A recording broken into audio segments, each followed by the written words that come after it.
नमस्कार, स्वदेश न्यूज में आपका स्वागत है। मैं हूं आपके साथ ऋषभ राय। देश दुनिया की अहम खबरों के लिए देश प्रदेश में आपका स्वागत है। आज हम बात करेंगे देश की सबसे बड़ी खबर के साथ ही राज्यों की महत्वपूर्ण खबरों की, और जानेंगे कि आज देश के दिल्ली, हरियाणा, पंजाब, हिमाचल, मध्य प्रदेश, छत्तीसगढ़, राजस्थान, महाराष्ट्र, उत्तर प्रदेश, उत्तराखंड के साथ ही अन्य राज्यों की अहम खबरें क्या रहने वाली हैं।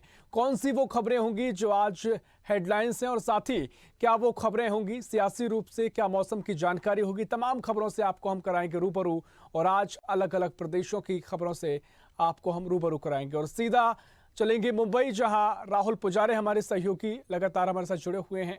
राहुल, क्या कुछ आज की बड़ी खबरें हैं जो दर्शकों को आज आप बताएंगे?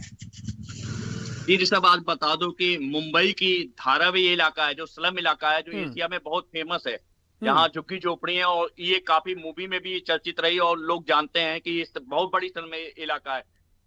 इस धारावी को लेके राजनीतिक बहुत गर्मा गई है, जी। क्योंकि इस धारावी के प्रोजेक्ट को गौतम अडानी को दे दिया गया है। गौतम हम्म। अडानी को देने के बाद यहाँ की राजनीतिक इतनी गर्मा गई है कि जो पूर्व सीएम उद्धव ठाकरे हैं, वो 16 मार्च को इसका विरोध प्रदर्शन करने जा रहे हैं और पैदल मार्च करेंगे। हम्म। धारावी से लेके और क्या नाम है, गौतम अडानी के ऑफिस तक जाएंगे और विरोध करेंगे।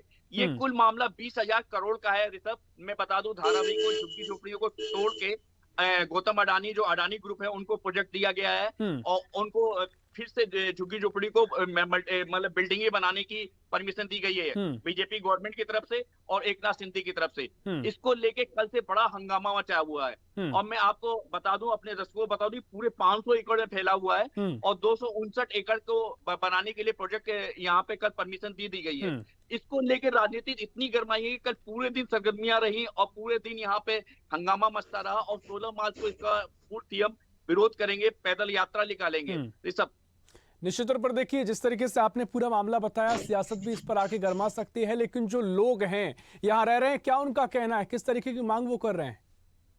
ये लोग जितने हैं वो बड़े कंफ्यूज हैं कि उनको क्या मिले। जैसे किसी का 400 स्क्वायर फीट में, किसी का 300 स्क्वायर फीट में, किसी का 700 स्क्वायर फीट में झुग्गी झोपड़ी है, हम्म। और इसी को लेके उद्धव ठाकरे क्या नाम है, अपनी राजनीतिक रोटी सेक रहे हैं कि हाँ। जिसको जितने स्क्वायर फीट है उतने में। लेकिन जब एक प्रोजेक्ट तैयार होता है तो एक बराबर झुग्गी झोपड़ियों को एक बराबर 1 BHK या जो भी उनके प्रोजेक्ट में आता है वो दिया जाएगा। हम्म। उतनी बड़ी जमीन तो दी नहीं जाएगी, क्योंकि ये लीगल वे में तो होता नहीं। अनलीगल झुग्गी झोपड़ी हम्म। कब्जा की जाती है, फिर उसके बाद गवर्नमेंट उसको लीगल वे में कर दिया करती है। हम्म। लेकिन इसको लेके बहुत ज्यादा राजनीति गरमा गई है। अब देखते हैं, धारावी जो स्लम एरिया माना जाता था, पूरी एशिया में फेमस था, अब वो उसके प्रोजेक्ट गौतम अडानी के पास। वैसे भी गौतम अडानी के पीछे राहुल गांधी पीछे पड़े रहते थे। हम्म। एक और नेता पीछे पड़ चुके हैं, उद्धव ठाकरे। हम्म।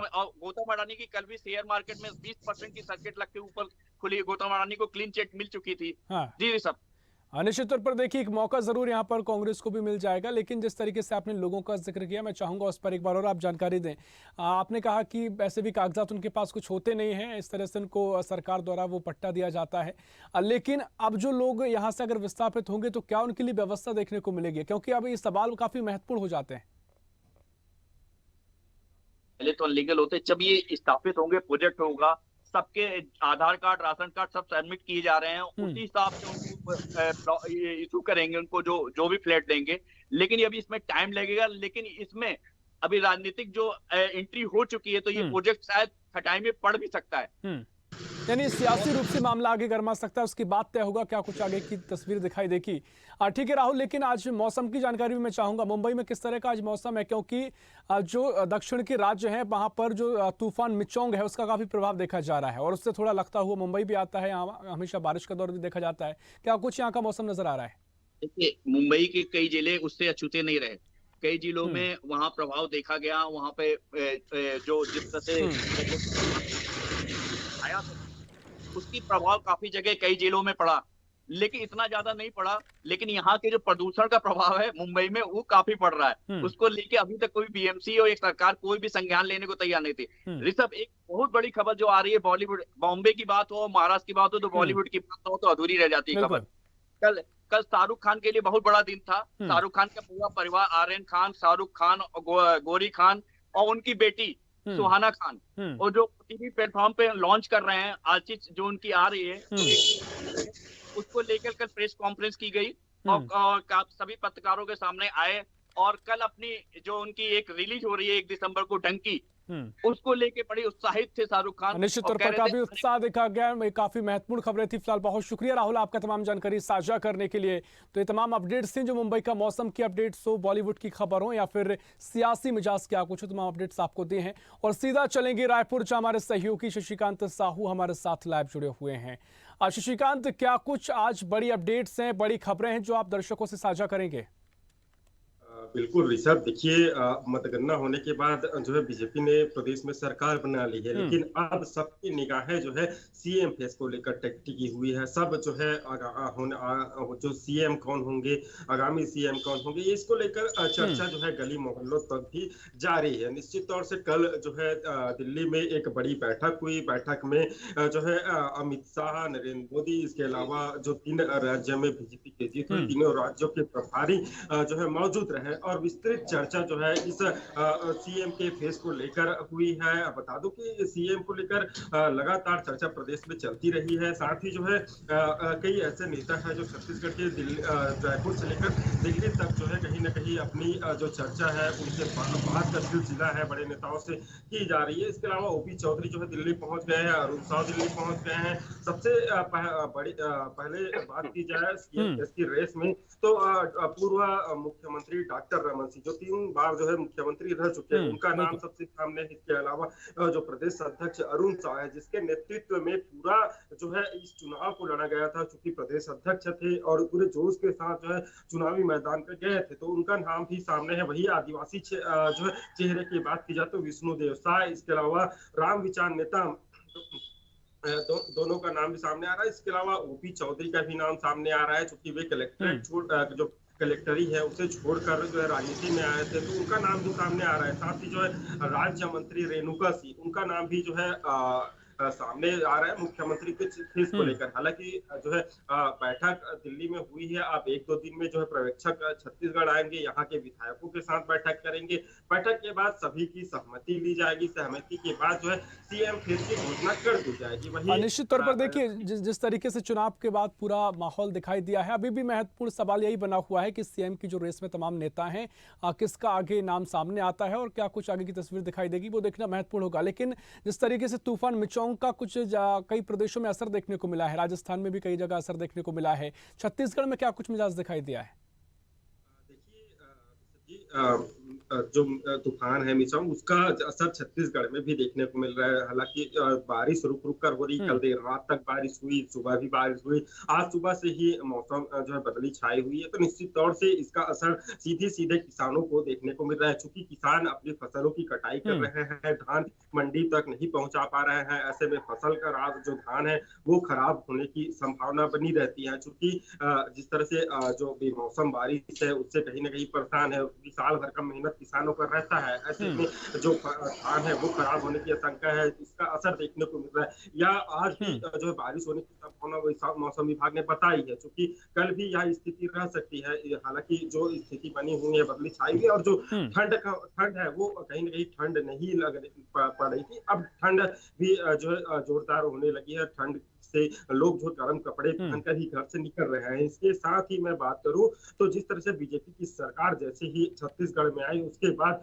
शुरू से ही जिस तरह से बुलडोजर चलाने की बात जो है बीजेपी ने कही थी, उनके शासन आते ही रायपुर के कई ऐसे अवैध चौपाटी है, अवैध जो चखना सेंटर है, वहां पर जो है कल बुलडोजर चलाई गई, वहां से अवैध कब्जे हटाए गए। साथ ही जो एसपी है, कलेक्टर है, सभी की बैठक हुई। बैठक में निर्देश दिए गए हैं कि जो सभी दुकानें हैं उसको 11 बजे तक बंद कराया जाए, अवैध कारोबार संचालित नहीं किया जाएगा। इसके साथ जो है जो खुले में शराब पीते हैं उनको पर भी कार्रवाई की जाएगी।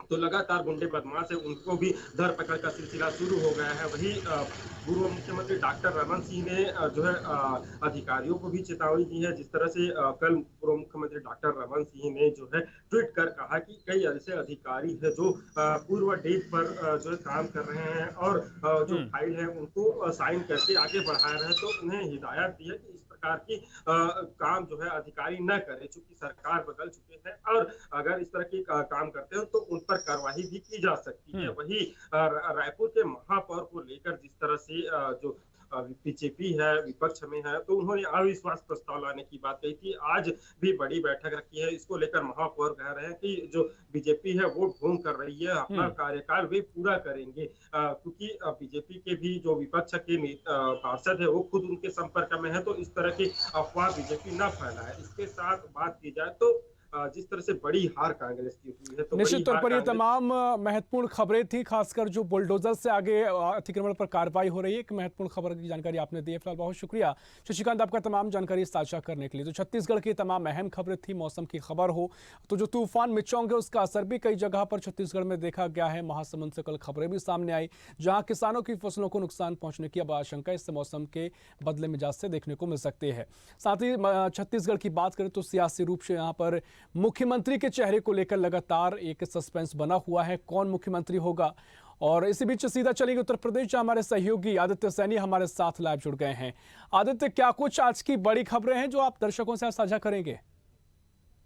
जी बिल्कुल ऋषभ, आपको बता दूं आज बाबा साहब भीमराव अंबेडकर का 63वां परिनिर्वाण दिवस है, जिसको लेकर आज पूरे राजधानी लखनऊ में जगह जगह पे जितनी भी रोडें हैं सभी पर झंडे बैनर लगा दिए गए हैं और पूरी तैयारी में है, लगे हुए बहुजन समाजवादी पार्टी के जो कार्यकर्ता हैं वो पूरी तैयारी में है।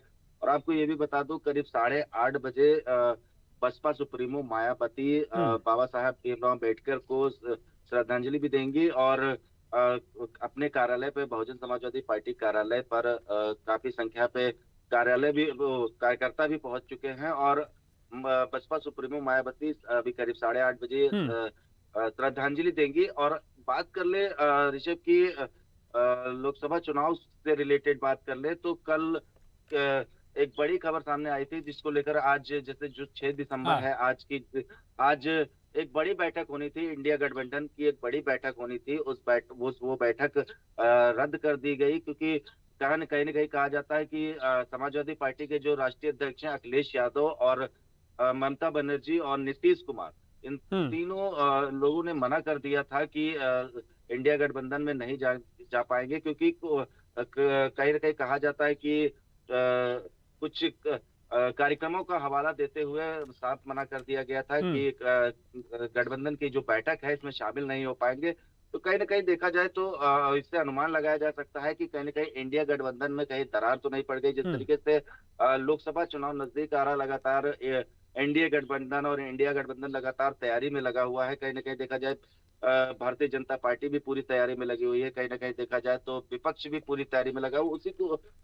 उसी को देखते हुए लोगों ने अनुमान जो लगाया है, जो कहा जाता है कि कहीं न कहीं इंडिया गठबंधन में कहीं न कहीं दरार पड़ रही है क्योंकि अभी 3 राज्यों में विधानसभा चुनाव में जो रिजल्ट आया है जिसको देकर भारतीय जनता पार्टी की प्रचंड बहुमत जीत हुई है, उसको लेकर कहीं न कहीं सूत्रों का कहना है, यहाँ तक ऋषभ ये भी है कि कहीं न कहीं विपक्ष डर गया है, कहीं न कहीं इंडिया गठबंधन में दरार पड़ रही है। तो कहीं न कहीं देखा जाता है कि लोकसभा चुनाव नजदीक है तो किस तरीके से इसमें देखिए, मैं निश्चित तौर पर इंडिया गठबंधन का अगर जिक्र हो तो उत्तर प्रदेश की जो सियासत है वो भी काफी महत्वपूर्ण हो जाती है क्योंकि यहाँ पर सपा भी है, बसपा भी है और तमाम छोटे दल तो हैं, लेकिन मुख्य रूप से बीजेपी, कांग्रेस और सपा बसपा हैं। तो यहाँ पर कितनी एकता नजर आ रही है? क्योंकि ठीक है, रणनीति बनेगी, राहुल गांधी ने साफ किया कि हम एकता के साथ एक पूरी कमेटी बनाएंगे और एक तरफा हम पूरा जिस तरीके से पूरी रणनीति होगी उस पर काम करेंगे। लेकिन यहाँ पर अगर उत्तर प्रदेश की बात करें तो क्या एकता नजर आ रही है या फिर सिर्फ आगे के लिए एकता की बात की जा रही है?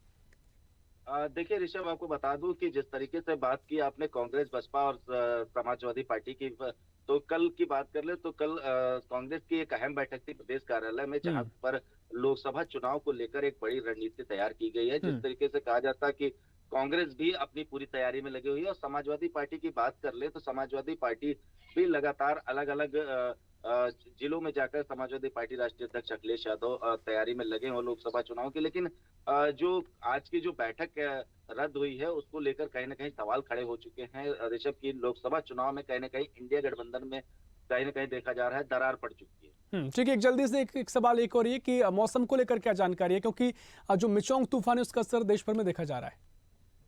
देखिए ऋषभ, बात कर ले मौसम की तो मौसम राजधानी लखनऊ में भी ठंड देखी जा रही, काफी हद तक देखा जा रहा है। लेकिन अभी आज का जो मौसम है, आज के मौसम की बात करें तो हल्की हल्की धूप भी देखने को मिल रही है, क्योंकि राजधानी लखनऊ में लगातार 2 दिन से बारिश हो रही थी और बारिश के माहौल से मौसम काफी सर्द हो गया था, लेकिन आज हल्की धूप देखने को मिल रही है। जी बिल्कुल, बहुत शुक्रिया आपका तमाम जानकारी साझा करने के लिए आदित्य। तो तमाम अपडेट आपने दी, मौसम की जानकारी, सियासी मिजाज क्या कुछ कह रहा है।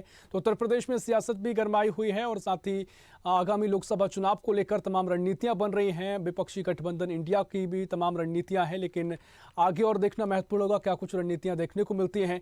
और मौसम को लेकर मौसम यहाँ पर ठंड बढ़ी हुई दिखाई दे रही है और साथ ही मिचोंग का कई जगह पर थोड़ा बहुत असर भी देखने को मिला है। और सीधा राजधानी भोपाल चलेंगे, जहां हमारे सहयोगी निरुद्ध सोनू ने हमारे साथ लाइव जुड़ गए हैं।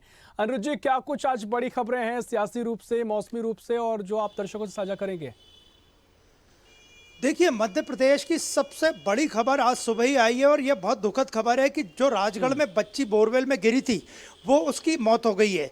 और यह सबसे बड़ी खबर है और बड़ी दुखद खबर भी है कि राजगढ़ में जो बच्ची गिरी थी, माही उस बच्ची का नाम था। 5 साल की ये बच्ची थी जिसे 9 से 10 घंटों में एनडीआरएफ और एसडीआरएफ की टीमों ने बोरवेल से निकाला था और तबीयत ज़्यादा बिगड़ने के कारण उसे रात में ही भोपाल के हमीदी अस्पताल में रेफर कर दिया गया था और हमीदी अस्पताल में इलाज के दौरान आज सुबह सुबह उस बच्ची की मौत हो गई। और ये बड़ी दुखद खबर है। इस खबर पे जिला प्रशासन ने और मुख्यमंत्री ने भी संज्ञान लिया था और बच्ची के पूरे इलाज की व्यवस्था करने को यहाँ कहा गया था। इसके बावजूद डॉक्टरों की टीम बच्ची को बचा नहीं पाई और बच्ची जो 5 वर्ष की बोरवेल में गिरी थी उसकी मौत की खबर है। और देखा जाए तो इसके पहले भी विदिशा में इस तरह की एक घटना हुई थी और मध्य प्रदेश में इस तरह की कई घटनाएं हुई हैं जब बोरवेल में बच्चों की गिरने की बातें सामने आती हैं। और जिला प्रशासन ने अपने अपने स्तर पर कई जिलों में कार्रवाई भी की थी। बोरवेल के मालिकों को चेतावनी दी थी, वहाँ के किसानों को चेतावनी दी थी, जहाँ पे भी बोरवेल हो रहे हैं वहाँ के आदेश तक जारी किए थे। लेकिन इसके बाद भी इस तरह की घटनाएं मध्य प्रदेश में नहीं रुक रही है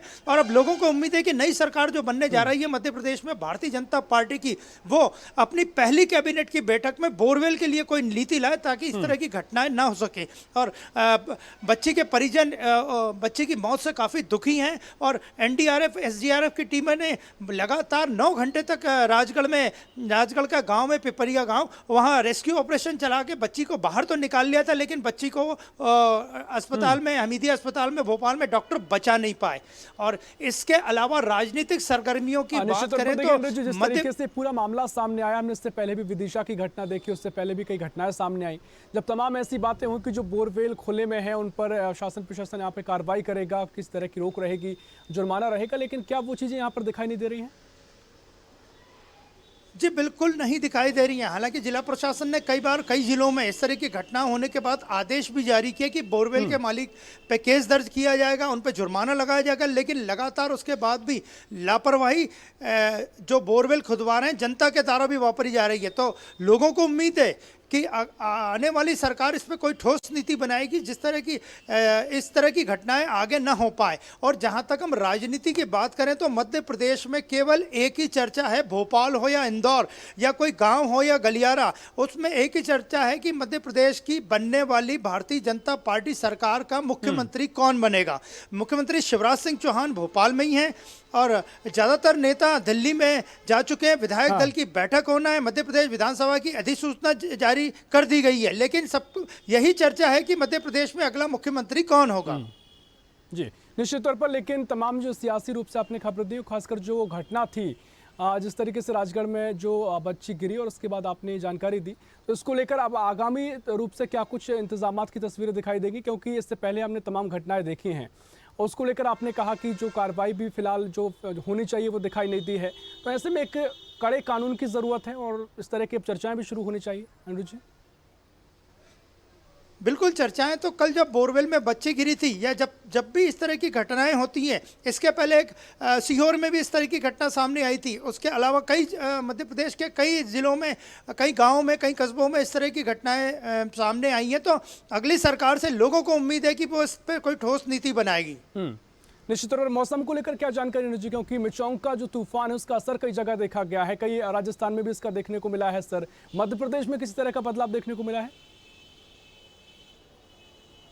देखिए, मौसम बड़ा खराब चल रहा है। जिस तरह कांग्रेस पार्टी की मध्य प्रदेश में केवल 66 सीटें जीतने के बाद हालत खराब हुई, उसी तरह मिचोंग तूफान के कारण मध्य प्रदेश में भी असर पड़ा है और खासकर मध्य प्रदेश के पूर्वी मध्य प्रदेश के इलाकों में इसका असर देखा जा रहा है, जो अगले 2 या 3 दिनों तक और देखा जाएगा। मौसम विभाग का भी अनुमान है कि जबलपुर संभाग और शहडोल संभाग में मिचोंग तूफान का असर देखा जाएगा। हालांकि पूरे मध्य प्रदेश में ठंड का दौर शुरू हो गया है और कई शहरों में तापमान 6 या 7 डिग्री सेल्सियस के करीब बना हुआ है। तो पूर्वी मध्य प्रदेश में मिचोंग का असर देखा जाएगा और इस वक्त मध्य प्रदेश के लगभग 40 जिलों में बादल छाए हुए हैं और मौसम में ठंडक बनी हुई है, ठंडी हवाएं चल रही हैं। निश्चित तौर पर देखिए, मौसम का जो पारा है उसमें उतार चढ़ाव तो देखने को मिल रहा है, लेकिन आपने सियासी खबरों का जिक्र भी किया। तो मुख्यमंत्री के जो नाम में कई चेहरे ऐसे शामिल हैं, अगर उनमें से कौन सा चेहरा सबसे आगामी दौर में दिखाई दे रहा है, क्योंकि चर्चाएं कई हैं। यहाँ पर नरेंद्र सिंह तोमर हैं, कैलाश विजयवर्गीय हैं और प्रहलाद पटेल हैं, मुख्यमंत्री शिवराज सिंह चौहान का फिर से नाम सामने आ रहा है। तो क्या कुछ यहाँ पर चेहरे नजर आ रहे हैं जो सबसे पहले यहाँ पर रेस में दिखाई दे रहे हैं? देखिए, संसद का शीतकालीन सत्र चल रहा है, तो मध्य प्रदेश के सभी 28 सांसद इस वक्त दिल्ली में ही हैं। इसके अलावा बात करें मध्य प्रदेश के बड़े नेताओं की, तो बड़े नेताओं ने पिछले 2 दिनों से जो राजनीतिक घटनाक्रम चल रहा है, भले वीडी शर्मा हो, ज्योतिरादित्य सिंधिया हो, फग्गन सिंह कुलस्ते हो, प्रहलाद पटेल हो, कैलाश विजयवर्गीय हो, इन्होंने दिल्ली में पार्टी के राष्ट्रीय अध्यक्ष जेपी नड्डा से चर्चा की है और अब पूरा मामला केंद्रीय संगठन के पास है और इस बार प्रधानमंत्री नरेंद्र मोदी के नाम पे मध्य प्रदेश में चुनाव लड़ा गया था। इसलिए केंद्रीय संगठन, केंद्रीय दल और केंद्रीय नेता ही तय करेंगे कि मध्य प्रदेश में अगला मुख्यमंत्री कौन होगा। लेकिन जो आम जनता की बात करें तो आम जनता में मुख्यमंत्री शिवराज सिंह चौहान को लेकर संशय बना हुआ है और ज्यादातर लोगों का मत है कि मुख्यमंत्री शिवराज सिंह चौहान को वापस मुख्यमंत्री बनाया तो आगामी लोकसभा चुनाव में 29 लोकसभा सीटों पे भारतीय जनता पार्टी को मध्य प्रदेश में नुकसान उठाना पड़ सकता है। यह पब्लिक का रिएक्शन है, आम लोगों का रिएक्शन है। गली में, मोहल्लों में, झुग्गी बस्तियों में, आम लोगों में, मार्केट में, मॉल में यही रिएक्शन है कि मुख्यमंत्री शिवराज सिंह चौहान को अगर वापस मुख्यमंत्री पार्टी बनाती है तो मध्य प्रदेश में लोकसभा चुनाव में पार्टी को नुकसान उठाना पड़ सकता है। लेकिन अब यह केंद्रीय संगठन पे, केंद्रीय नेतृत्व पे भारतीय जनता पार्टी के तय कि वो किसे मुख्यमंत्री बनाता है। लेकिन फिलहाल भारतीय जनता पार्टी के नेताओं में यहाँ बड़ी खुशी की लहर है और विधानसभा की अधिसूचना 16वीं विधानसभा की जारी कर दी गई है। दिसंबर तक 15वीं विधानसभा का सत्र मतलब कार्यकाल है और 16 दिसंबर के पहले मुख्यमंत्री का चेहरा सामने आएगा, क्योंकि 16 को मलमास चालू हो रहा है और भारतीय जनता पार्टी को धर्म कर्म करने वाली सरकार माना जाता है। तो अब केंद्रीय संगठन और केंद्रीय नेतृत्व तय कराएगी कि मध्य प्रदेश में अगला मुख्यमंत्री कौन होगा। निश्चित तौर पर तमाम नाम है, चर्चाएं हैं, देखना बड़ा महत्वपूर्ण होगा कौन अगला मुख्यमंत्री होगा। तमाम जानकारी आपने साझा की, बहुत शुक्रिया आपका तमाम अपडेट्स देने के लिए। मौसम का मिजाज भी राजधानी भोपाल में बदला हुआ नजर आया है, ठंड थोड़ी बढ़ गई है और साथ ही सियासी रूप से पारा लगातार गर्म बना हुआ है और तमाम जो मुख्यमंत्री के चेहरे हैं उस पर चर्चाएं गर्म है। देखना महत्वपूर्ण होगा क्या कुछ चेहरा आगे निकलकर सामने आता है। ऐसी ही खबरों के लिए हमें लाइक करें, शेयर करें, फॉलो करें और यूट्यूब पर सब्सक्राइब करें और बेल आइकन दबाना ना भूलें। साथ ही ताजा अपडेट्स के लिए हमारी वेबसाइट स्वदेशलाइव.com पर जरूर जाएं।